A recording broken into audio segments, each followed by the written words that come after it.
তো নমস্কার বন্ধুরা, টিটু ট্রাভেলস অ্যান্ড ব্লগস চ্যানেলের পক্ষ থেকে আমি অমিত সকলকে স্বাগত জানিয়ে শুরু করছি আজকের ব্লগ। এই ব্লগে আমরা আলোচনা করব শ্রীরামপুরের কোথায় এই ছিন্নমস্তা পুজো হয়ে থাকে, কেমন ছিল সেই পূজার আয়োজন এবং এরই সাথে আলোচনা করব ছিন্নমস্তা পুজোর ইতিহাস ও সম্পূর্ণ বিবরণ নিয়ে। তাই বন্ধুরা ভিডিওটি স্কিপ না করে শেষ পর্যন্ত দেখতে থাকুন। স্কিপ করলে এই পূজার অনেক তথ্যই হয়ে যাবে মিস, এবং পাশাপাশি ভিডিওর সাথে থাকবে আমাদের চ্যানেল ও আমাদের সম্পর্কে কিছু জানা অজানা কথা। তো বেশি কথা না বাড়িয়ে চলুন শুরু করা যাক আজকের ভিডিও। এই পূজা কোথায় হয় শ্রীরামপুরে তার ব্যাপারে আমরা পরে আলোচনা করছি।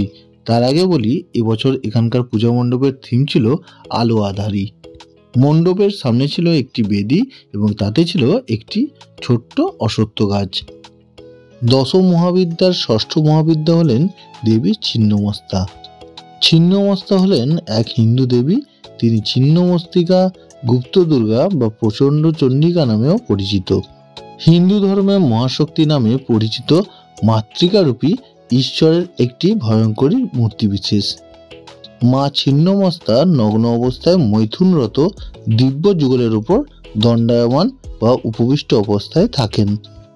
দেবীর ডান হাতে থাকে কর্তিকা। নিজেই সেই কর্তিকা দ্বারা নিজের মস্তক ছিন্ন করেন এবং অপর হাতে সেই ছিন্ন মস্তক ধৃত থাকে। মায়ের পূজার সূচনা হয় বলি দিয়ে, তাই এখানে বলির জন্য বেদিও তৈরি করা হয়ে থাকে।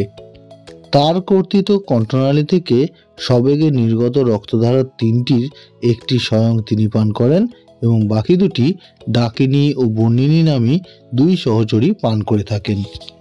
মণ্ডপের মধ্যে দেবী মূর্তির সামনেই থাকে যজ্ঞ মঞ্চ। সেখানে 3 দিন ব্যাপী চলে যজ্ঞ এবং তার আগুনের শিখা বিসর্জনের আগে পর্যন্ত প্রবাহমান থাকে। দেবীর মণ্ডপের ঠিক পাশেই রয়েছে মাঠ। সেখানে এই পূজাকে কেন্দ্র করে চলে 6 দিন ব্যাপী মেলা ও নানা ধরনের সাংস্কৃতিক অনুষ্ঠান। প্রতি বছর পৌষ মাসের অমাবস্যায় এই পূজা হয়ে থাকে। ভারতের মধ্যে দেবীর মন্দির খুব কম স্থানেই রয়েছে। তার মধ্যে উল্লেখযোগ্য হল ঝাড়খণ্ডের রাজারাপ্পার মন্দির এবং পশ্চিমবঙ্গের বিষ্ণুপুরের ছিন্নমস্তা দেবীর মন্দির। এছাড়াও দেবীর পূজা কিছু কিছু স্থানে হয়ে থাকে। তার মধ্যে শ্রীরামপুরের মাহেশের নেহরুনগর কলোনির নাম উল্লেখযোগ্য। এবারে বলি কিভাবে আসবেন এখানে। যারা ট্রেনের মাধ্যমে আসবেন তারা শ্রীরামপুর স্টেশনে নেবে টোটো বা অটোতে চলে আসবেন নেহরুনগর কলোনিতে। এছাড়াও সড়ক পথে আসলে জিটি রোডের মাধ্যমে চলে আসুন মাহেশে, তারপর চলে আসুন নেহরুনগর কলোনির এই পূজা মণ্ডপে। বন্ধুরা, আরও একটি বিষয় জানিয়ে রাখি আপনাদেরকে, এই পূজা কমিটি মায়ের একটি মন্দির স্থাপনের জন্য উদ্যোগী হয়েছে। সুতরাং যারা এই মন্দিরের প্রকল্পের জন্য অনুদান পাঠাতে চান তারা বাড়িতে বসে কিউআর কোডের মাধ্যমে সরাসরি তাদের অনুদান পাঠিয়ে দিতে পারেন। এটি ছিল চাঁদা ও ভোগ বিতরণের কেন্দ্র। এর ঠিক বিপরীতেই ছিল দুটি সুন্দর মন্দির, একটি ছিল মহাদেবের মন্দির ও অপরটি বজরংবলীর। এর পাশেই হলো রেটের ঘাট, যেখানে মায়ের প্রতিমা নিরঞ্জন করা হয়, এবং এর পাশাপাশি আরও একটি সুন্দর মন্দির আছে যেখানে অধিষ্ঠান করে আছেন বালক ব্রহ্মচারী শ্রী শ্রী লোকনাথ। আমরা যেহেতু গিয়েছিলাম বছরের প্রথম দিনে, তাই শ্রীরামপুর হেরিটেজ উৎসবে সামিল হওয়া হেরিটেজ লঞ্চেরও দেখা পাওয়া গেছিল গঙ্গাবক্ষে। নমস্কার বন্ধুরা, টিটু ট্রাভেলস অ্যান্ড ব্লগ চ্যানেলের পক্ষ থেকে আমি অমিত সকলকে স্বাগত জানিয়ে শুরু করছি আজকের ব্লগ। তো আমার সাথে রয়েছে আমি সমাপ্তি। তো আজকে আমরা চলে এসেছি ছিন্নমস্তা ঠাকুর দেখতে। আর আজকে কিন্তু 1 জানুয়ারি। তো যথারীতি পুজো কিন্তু হয়ে গেছে, 2 দিন হয়ে গেল, আজকে নিয়ে 3 দিন চলছে। তো 2রা জানুয়ারি পর্যন্ত পুজো থাকবে। তোমরা যারা যারা আসোনি এখনো অবধি তারা চলে এসো, মাকে দর্শন করে যাও, খুবই ভালো লাগবে। আর আজকে বছরের প্রথম দিন অর্থাৎ 1 জানুয়ারি, অর্থাৎ আজকে আমরা এখন যেখানে চলে এসেছি সেটা হচ্ছে ছিন্নমস্তা পুজো। তো সেখানে আমরা কভার তো করছি এবং দেখাচ্ছি আপনাদেরকে সরাসরি। তো এখন আমরা এই মুহূর্তে দাঁড়িয়ে আছি তার পাশে যে রেটের ঘাট আছে, অর্থাৎ ঘাটটা দেখতে খুব সুন্দর লাগছে। তো আপনাদের কিছু ভিউ দেখাবো। অর্থাৎ নাইট ভিউ হয়তো খুব ভালো একটা আসবে না, তবু চেষ্টা করবো আমরা যতটা আপনাদের দেখানোর জন্য। গঙ্গার মাঝে ছিল বিশাল এক চর, যাকে দেখে আপনাদের মনে হতে পারে এটি কোনো একটি দ্বীপ। এর ঠিক পাশেই রয়েছে সদ্য চালু হওয়া রাধাবল্লভ ঘাট, যার মাধ্যমে সংযুক্ত করা হয়েছে টিটাগড় এবং শ্রীরামপুর শহরকে।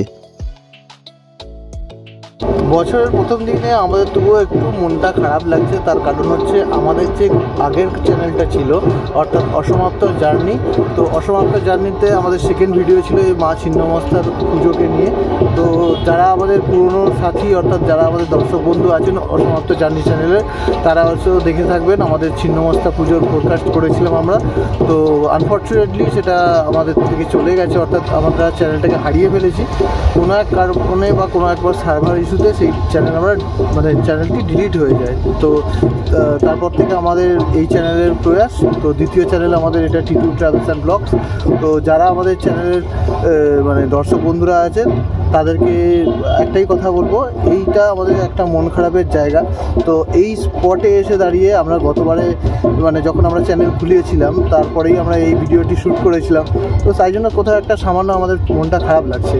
তো যাই হোক, বছরের প্রথম দিন মন খারাপ করে লাভ নেই। তো আপনাদের আশীর্বাদ ভালোবাসায় আমরা দ্বিতীয় চ্যানেল শুরু করতে পেরেছি এবং এর মাধ্যমে আমরা আপনাদের সাথে কানেক্টেড থাকবো এবং আমরা যেখানে যেখানে যাব যে কোনো ইনফরমেশান বলুন বা যে কোনো ট্রাভেল ব্লগ আপনাদের সাথে শেয়ার করব। খুব তাড়াতাড়ি আমাদের ট্রাভেল ব্লগ নিয়ে আমরা ফিরে আসবো। তো সুতরাং আপনাদের আমাদের সাথে থাকতেই হবে এবং বছরের প্রথম দিনে আপনাদের সকলকে জানাই হ্যাপি নিউ ইয়ার। আপনাদের পরিবার সকলে ভালো থাকুক, আপনারা সুস্থ থাকুন এবং আমাদের সঙ্গে থাকুন। তো আপনাদের ভিডিওটি ভালো লাগলে অবশ্যই লাইক, কমেন্ট এবং কী করতে হবে, শেয়ার করতে হবে আর সাথে সাবস্ক্রাইব করতে হবে। সাবস্ক্রাইব না করলে আমাদের সাথে জুড়ে থাকবেন কীভাবে? তো পেছনে ঢাক বাজছে, তো আপনাদের কিছু সামান্য নয়েজের সমস্যা হতে পারে। তো যাই হোক, সন্ধ্যেবেলায় সন্ধ্যা আরতি চলছে, তো ঢাক তো বাজবে, এটা তো জেনারেলি ব্যাপার। তাই তো সমাপ্তি। ঢাকের আওয়াজ আশা করি সবারই প্রত্যেকেরই ভালো লাগে। ঢাকের আওয়াজে মনটা আমাদের আনন্দিত হয়ে ওঠে, মাকে নতুন করে আমরা বরণ করতে পাই। তো আশা করি তোমাদেরও ঢাকের আওয়াজটা শুনতে ভালোই লাগবে। কোথায় একটা পুজো পুজো ফিলিং হয়, মনে হয় যেন দুর্গাপুজোই আমাদের বাঙালিদের কাছে বড় এবং শ্রীরামপুরের দুর্গাপুজো তো অবশ্যই বড়। তো আমাদের চ্যানেল যখন ফার্স্ট স্টার্ট করেছিলাম আমরা দুর্গাপুজোর ভিডিও দিয়ে স্টার্ট করেছিলাম। তো যারা এখনও সেই ভিডিও দেখেননি অবশ্যই সেই ভিডিও দেখতে হবে। তো আমাদের লিঙ্ক দেখে বা আমাদের চ্যানেলে গিয়ে দেখে নেবেন। তো দেখা হচ্ছে নেক্সট ভিডিওতে। Till then, bye by.